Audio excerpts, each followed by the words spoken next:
Ayan mga ka-Idealand, bali andito tayo ngayon sa harapan nitong bago nating subdivided na 9,240 square meter. Bali ganito siya ngayong kadumi kasi yung kabila naman na yun ay pinalinis po namin yan. So bali pag pinalinis din natin ito ay ganyan na din po kaganda yung harapan niya. So ito po yung harapan ng 9,240 square meter. Bali nakabakod na rin po tong harap niya. Tapos may yun nga yung kubo natin doon na nakita. Ito po yung dagat niya. Ito po yung tubig.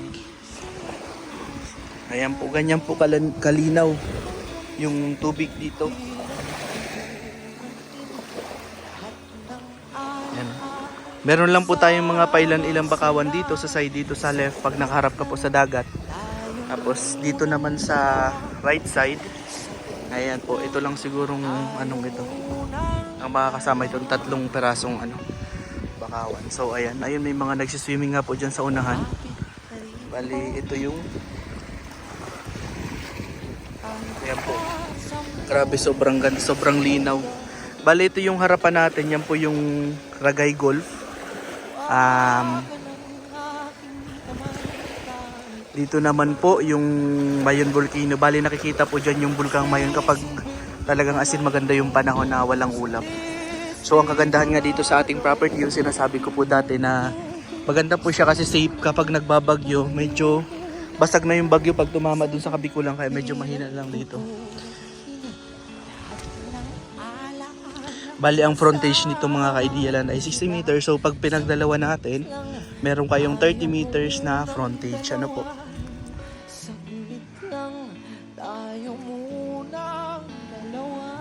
Ayan. So bali may mga naliligo dun sa kabila. Sila din po ata yung mga nakabili dun. Ayan, naliligo sila dyan.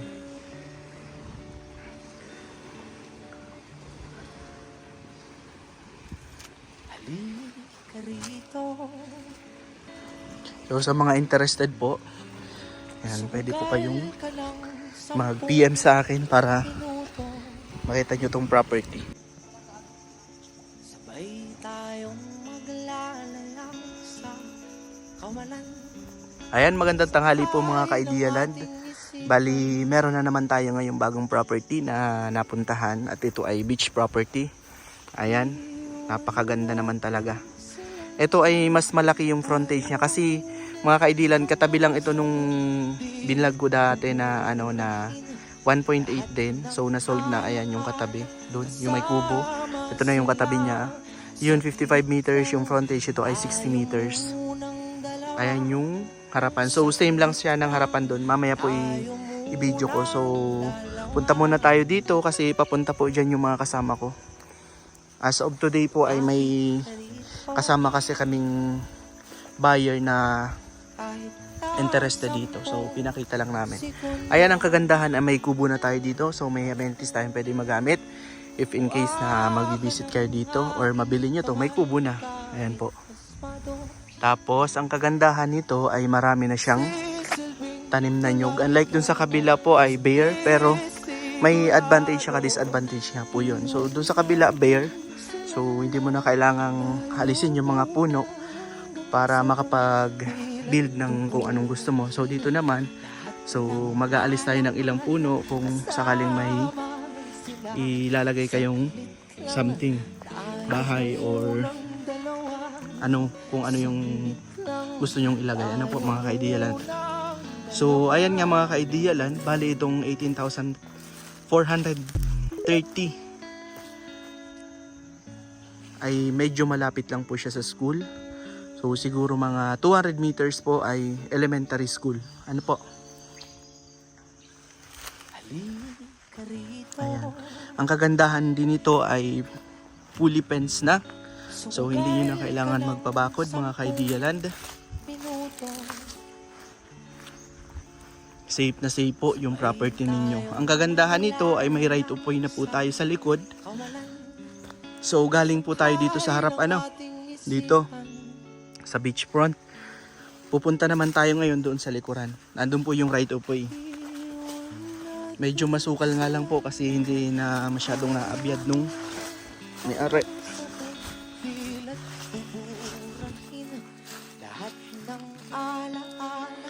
Ayan po yung bakod.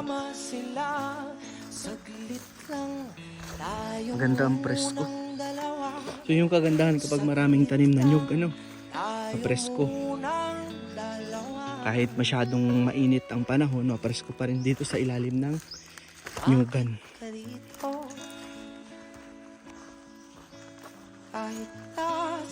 Ito po palang property natin ay clean title. Ano po, buhay yung may-ari. Private title, updated yung tax. So, napakalinis po ng title nito. So, pwede nyo rin pong ipacheck sa LRA. Pwede po namin kayo bigyan ng copy ng title para ipacheck nyo para yun, makita nyo na clean title ito. If interested po kayo. Ano po? Ayan, dito naman sa part na to, bare na siya. Dito pwedeng magtayo ng mga kung gusto nyo parking area or pwede kayo ditong mananim po, magtanim ng mga gulay. Ayan, ang kagandahan nga, may siya, may portion na walang tanim na nyug, pwedeng magtanim po dito ng kung nyo, mga grafted na prutas. Pwede po.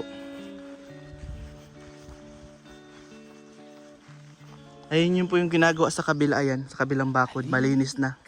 So dati ganito rin siya.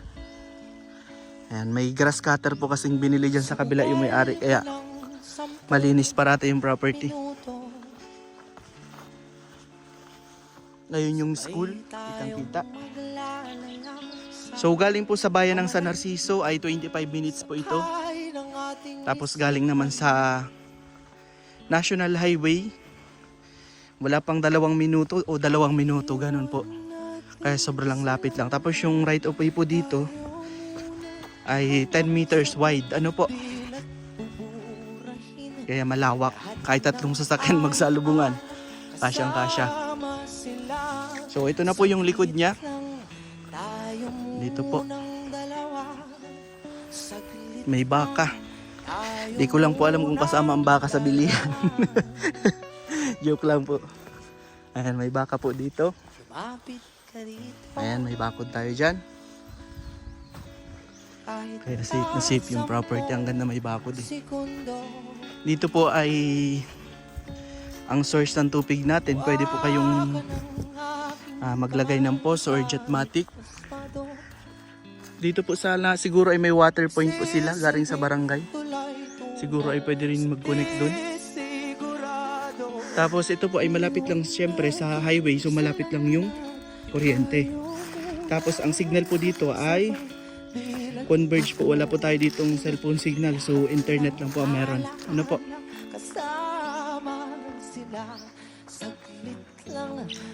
Sa mga naghahanap po ng magandang beach property na pwedeng gawing bahay bakasyonan o resort, pwede din po ito. Or something na vacation house yung or retirement plan na para dito na kayo manirahan. Maganda po ito.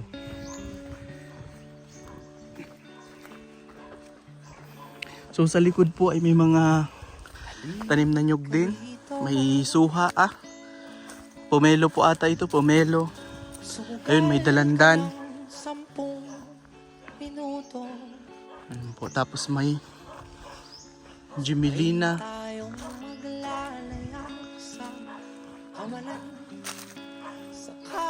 Ayan, ito na po yung sinasabi ko sa inyong right of way. Andito na sila. Ayan, sa may gate na yun.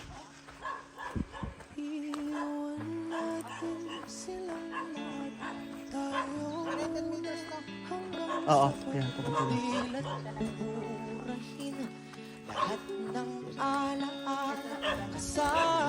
So, ito na po yung right of way natin. Ayan, po yung sa dulo. Ayan naman yung gate ng katabing property. Ayan, ito po yung right of way mismo.